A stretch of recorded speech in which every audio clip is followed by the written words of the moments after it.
कहाँ गए? स्टार्ट तो होगा ना, तो इस पे एक मैसेज आएगा। किस पे? इसको प्रेस करेंगे तो आ जाएगा। कहाँ गए? ये लीजिए, आ गए।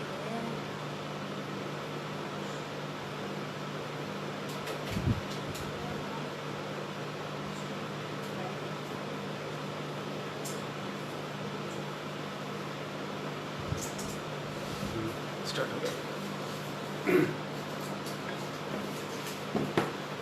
So welcome students after break. Happy Raksha Bandhan. So let's start. Let's continue with our classes. जो दूसरी क्रांति है उसको हम लोग गुलाबी क्रांति के नाम से जानते हैं, उसको हम लोग पिंक रेवोल्यूशन के नाम से जानते हैं. अब देखिए स्लाइड्स को. ये स्लाइड्स देखेंगे तो आपको यहां पे प्याज दिखाई देगा. ठीक है, ये स्लाइड्स को देखिए. यहां आपको मटन दिखाई दे रहा है, मांस.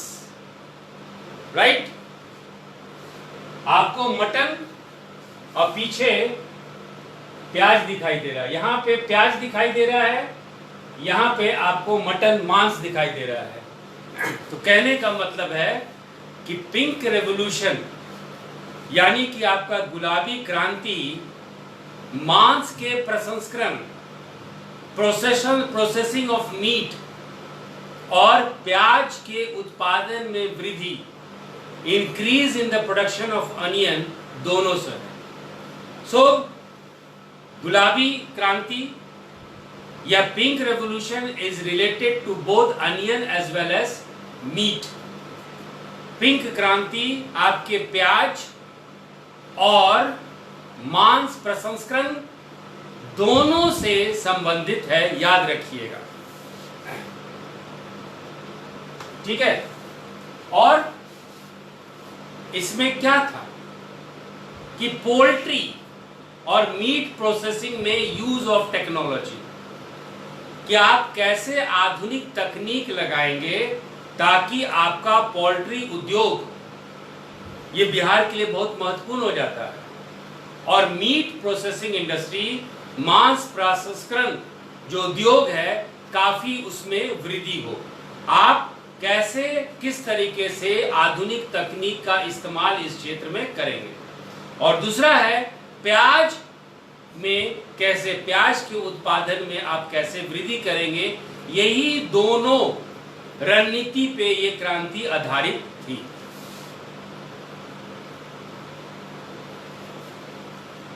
दुर्गेश पटेल पीली क्रांति के जनक माने जाते हैं. He is taken as the father of yellow pink revolution in India. As a result of pink revolution, India became the chief producer of shrimp fishes. झींगा मछली के उत्पादन में विश्व में भारत नंबर 1 पर पहुंच गया है. दूसरी क्रांति जो हम लोग बात करेंगे वो है आपका काली क्रांति या ब्लैक रेवोल्यूशन. काली क्रांति या ब्लैक रेवोल्यूशन, इस पे ध्यान दीजिएगा कि this is related to crude oil यानी कच्चा तेल, पेट्रोल प्रोडक्शन यानी कि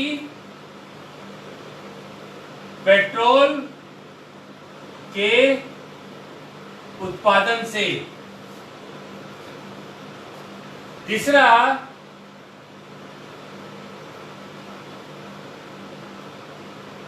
एथेनॉल के यूज से बायो डीजल बनाना. एथेनॉल के इस्तेमाल से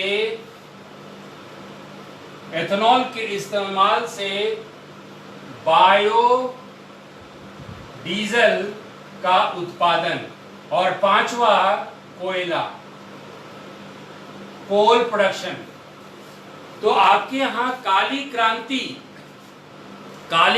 क्रांति या black revolution is related to crude oil production, petrol production, use of ethanol for biodiesel, and it is also related to coal and its production. तो काली क्रांति जो है किस किस से संबंधित है? तो काली क्रांति संबंधित है कच्चा तेल के उत्पादन से, पेट्रोल के उत्पादन से, एथेनॉल के इस्तेमाल करके बायोडीजल के उत्पादन से, और कोयला से भी आपका ये संबंधित है।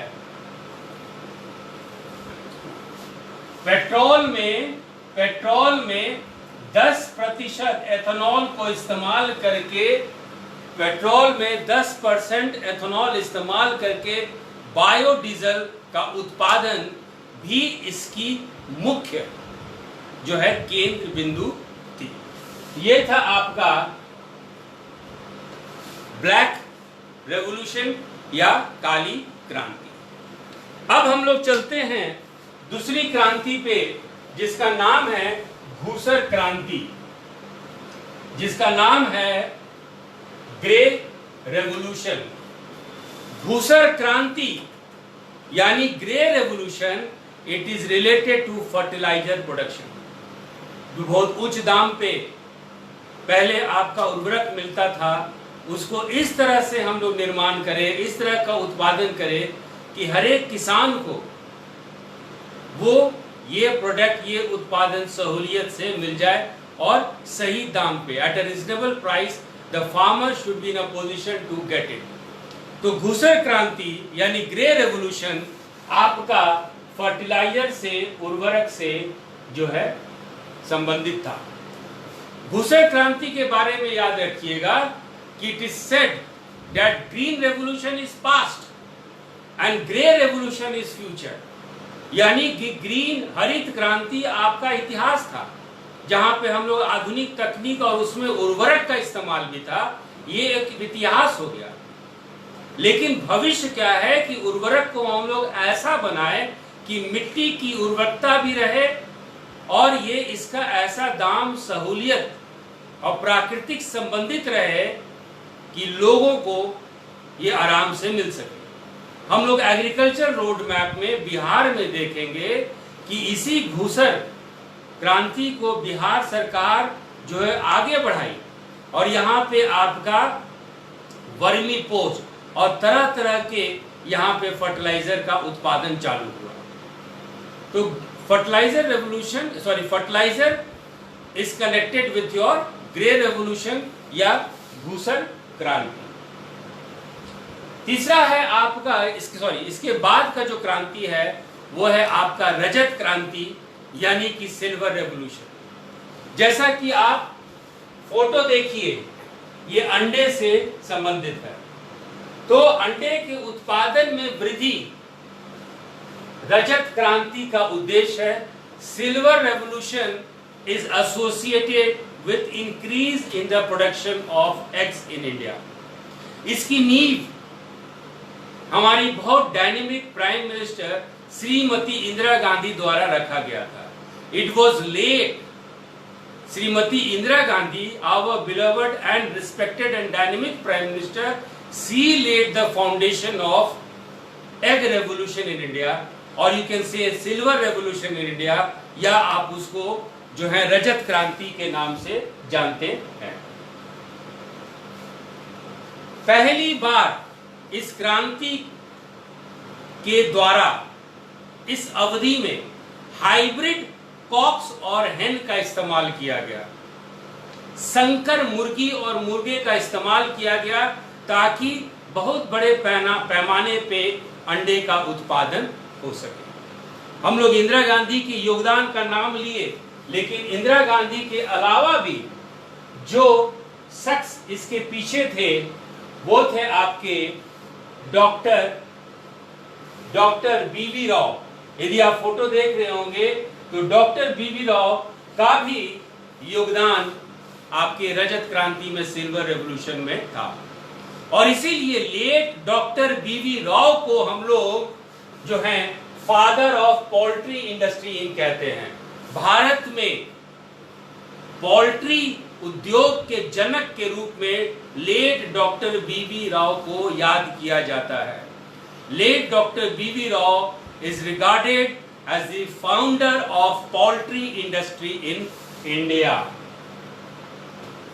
अब जो है अगला जो हम लोग क्रांति बात करेंगे वो है आपका सुनहरी क्रांति, वो है आपका गोल्डन रेवोल्यूशन, है ना। इस गोल्डन रेवोल्यूशन या सुनहरी क्रांति में आप देखिए किस किस चीज से संबंधित है।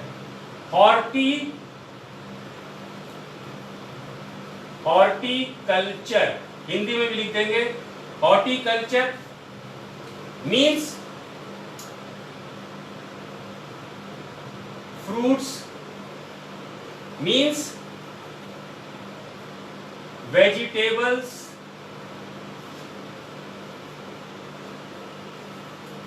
honey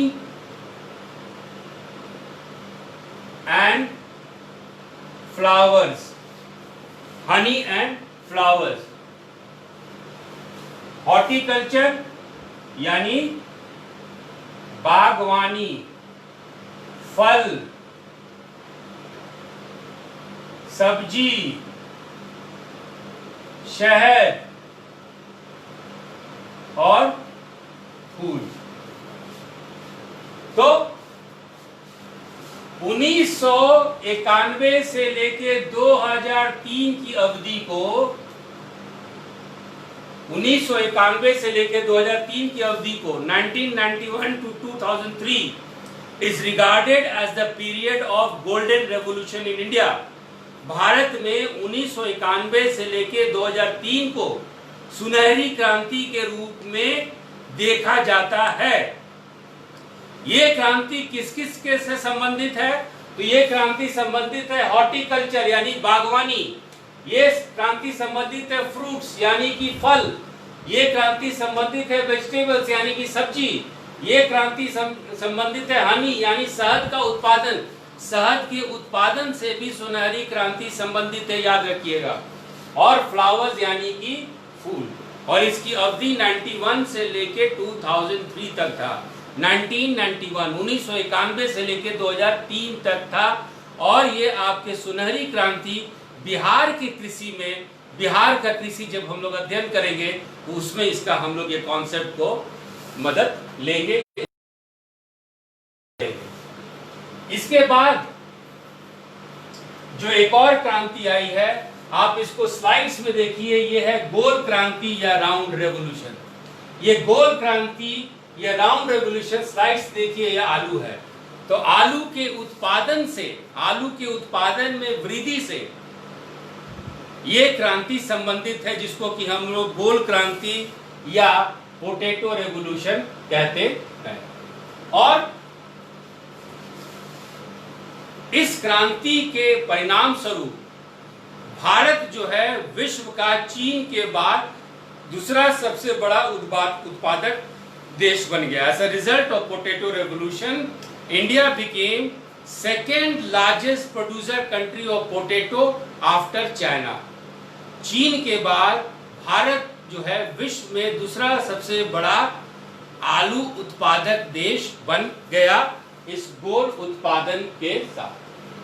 अब हम लोग अंतिम क्षणों में आ रहे हैं, और ये आपके जब एनडीए सरकार जब आई उस समय ये क्रांति चालू किया गया, और इसको बोलते हैं सदाबहार क्रांति या एवरग्रीन रेवोल्यूशन। सदाबहार क्रांति या एवरग्रीन रेवोल्यूशन।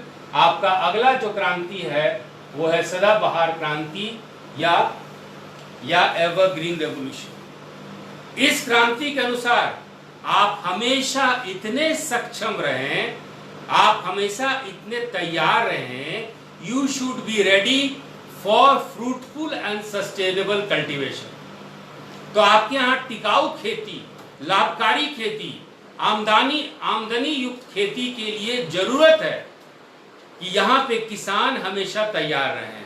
और इस क्रांति में जो केंद्र बिंदु था वो था आपका सॉइल्स, मिट्टी को उन्नत बनाना,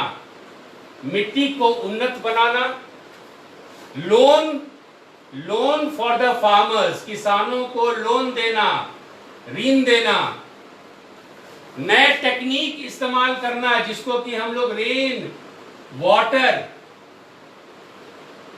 हार्वेस्टिंग कहते हैं। और यहीं पे जो है रिसर्च की बात की गई कि कृषि में हम लोग शोध करें, कृषि में रिसर्च करें। कहने का मतलब है एवरग्रीन क्रांति, सदाबहार क्रांति, भारत को कृषि के स्तर पे अव्वल नंबर पर पहुंचाना। इसके लिए मिट्टी की उर्वरता, मिट्टी को सही रूप में लाना, किसानों को जरूरत पड़े पे लोन देना, ऋण योजना। तीसरा शोध कार्यक्रम, जो आपके प्राकृतिक रूप से आपके यहाँ बारिश होता है उसको सही रूप से उस पानी को इकट्ठा करना जिसको कि हम लोग रेन वाटर हार्वेस्टिंग यानी को एकजुट करना, आधुनिक तकनीक को कृषि में लगाना। यही सदाबहार जो है कृषि का ये उद्देश्य है। यानी सदाबहार आपका क्रांति है जो एवरग्रीन रेवोल्यूशन है। It puts India on the digital platform. और सबसे अंत में आपका इंद्रधनुषी क्रांति है जिसको कि हम लोग रेनबो रेवोल्यूशन कहते हैं। ये इंद्रधनुष क्रांति, रेनबो रेवोल्यूशन क्या है? अभी तक आप जितने भी क्रांति सुने हैं, चाहे वो आपकी हरित क्रांति हो, पीली क्रांति हो, नीली क्रांति हो, लाल क्रांति हो, गुलाबी क्रांति हो, भूरी क्रांति हो, धूसर हो, रजत हो, जितनी भी क्रांति सुने हैं उस क्रांति को एकीकृत करना, उस क्रांति को समेकित करना और एक नीति बनाना, उसी को इंद्रधनुष क्रांति कहते हैं। और यही इंद्रधनुष क्रांति जिसमें कि जितने भी क्रांति भारत में हुए हैं सबको इकट्ठा कर लिया गया और उस क्रांति के आधार पर 2000 में भारत की नई कृषि नीति आई। India came up with a new agriculture policy in 2000। 2000 में भारत सरकार की नई कृषि नीति आई और इसी नई कृषि नीति को, इसी न्यू एग्रीकल्चर पॉलिसी को इंद्रधनुषी क्रांति या रेनबो रेवोल्यूशन या नई कृषि नीति के रूप में जाना गया है। तो जो भी भारत में अभी तक हुआ है, इसके तहत जितने भी परियोजना बना है उस परियोजना को विस्तार, उस परियोजना को एक दूसरे से जोड़ना, ताकि अल्टीमेटली भारत में एक जो है सक्षम कृषि के लिए वातावरण बने, लोग इस पे निर्भर रहें, लोग की आर्थिक क्रियाएं इस पे निर्भर रहें, लोगों की आमदनी बढ़े और गरीबी का निवारण बढ़े। सो all these programs right from the beginning, starting from 1964-65 Green Revolution, all the programs were integrated into one whole and it was called this Green Revolution reflects itself in the form of new agriculture policy of Government of India, and that is known as, this is known as your Rainbow Revolution।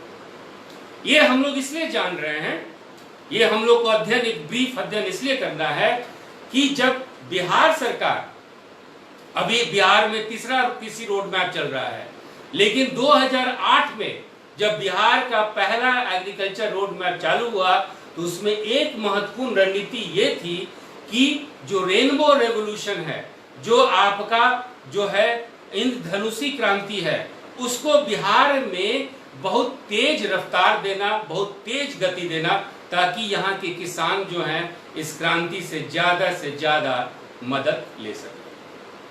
तो अब हम लोग का topic अपने आप बिहार के agriculture road map पे आ जाता है, बिहार के कृषि रोड मैप पे आ जाता है। तो अब हमारा नया टॉपिक रहेगा बिहार एग्रीकल्चर रोड मैप या बिहार का कृषि रोड मैप।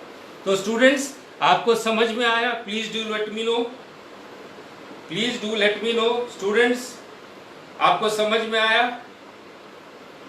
समझ में आया स्टूडेंट्स? तो चलिए, we come to an end of this session, and next session will discuss agriculture road map of Bihar. Thank you.